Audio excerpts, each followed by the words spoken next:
Thank you, Madeleine. It's so lovely to be here, and I thank you for the opportunity. I feel very honored to be part of this group of powerful people that's looking for change for the future. If we don't do it, who will do it, right? If we don't start it, who will do it? So, a wonderful group to be in. I grew up as well with my uncles working in the mines, my family from the farm, from the land. I know exactly what you are talking about. And I'm very passionate about our minerals, but I'm equally passionate about keeping it in our country and in Africa and not letting it cipher out like it is now. Not only going to Europe and the other countries, but the illegal miners that we've got a problem with in our country, because we're not only losing money, we're losing job opportunities and so much more for our own people. So Africa stands at a defining moment in her history. Beneath our soil lies more than mineral wealth. It's the promise of a new future. The world's clean energy transition depends on what Africa holds in abundance: lithium, cobalt, copper, graphite, and rare earth minerals. I just want to add, because I'm a mindset coach, we've been conditioned to think Africa is less and small. We're not. When we go into history, we are powerful. We have the minerals that nobody else got, and we're bigger than everyone else. So we must stop thinking small, and we must stop putting ourselves on a stage of smallness. For far too long, we have been the source and not the supplier. We have mined wealth, but not always built prosperity.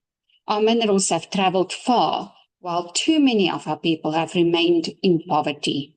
Today, the story must change. This is Africa's time, not only to extract, but to transform. We must no longer send our resources abroad to be refined, processed, and valued. We must create the value here, within our borders, within our people, and within our economies. Transformation begins when we move from raw material to refined product, from dependency to destiny. Imagine for a moment the same lithium that leaves African soil returning as a finished battery, powering our cities, our transport, and our industries. Imagine copper and cobalt refined in Africa, assembled into clean energy technologies, designed and manufactured on African soil. This is not a dream. Sorry, it jumped out of my hand as I said that. Hold on 1 second. My notes. This is not a dream, it's a decision. To achieve it, Africa must build partnerships rooted in trust, transparency, and shared value. And that's why we're in the position we are, because these are lacking. We need infrastructure that connects, policies that empower, and education that equips our young minds for the industries of tomorrow. But above all, we need unity of purpose. The African Continental Free Trade Area gives us the platform. If we harmonize our industrial policies and collaborate instead of compete, we can build regional value change, not scattered efforts, but an integrated ecosystem where one nation mines, another refines, and a third manufacture. Together, we can create prosperity that circulates within Africa. We must also champion ethical and sustainable mining, ensuring that our natural wealth never becomes a curse, but a blessing.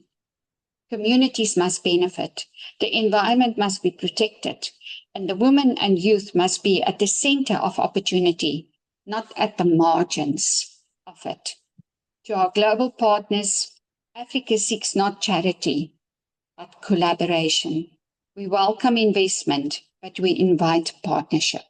Partnerships that bring technology, training, and trust. Let us co-create industries, not just contracts.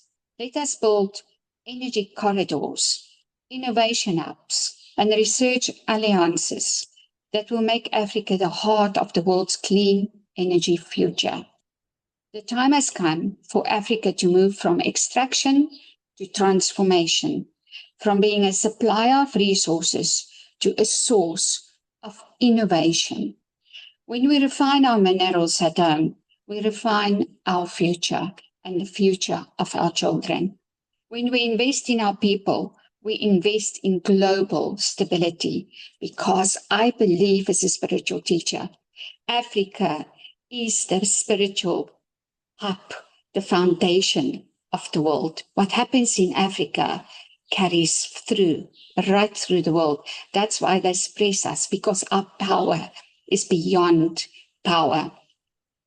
And when we unite in purpose, we turn Africa's wealth into a world-shared prosperity. Africa is not waiting for change.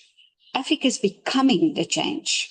Let us rise together, transforming the riches beneath our feet into hope, opportunity, and divine abundance for generations to come.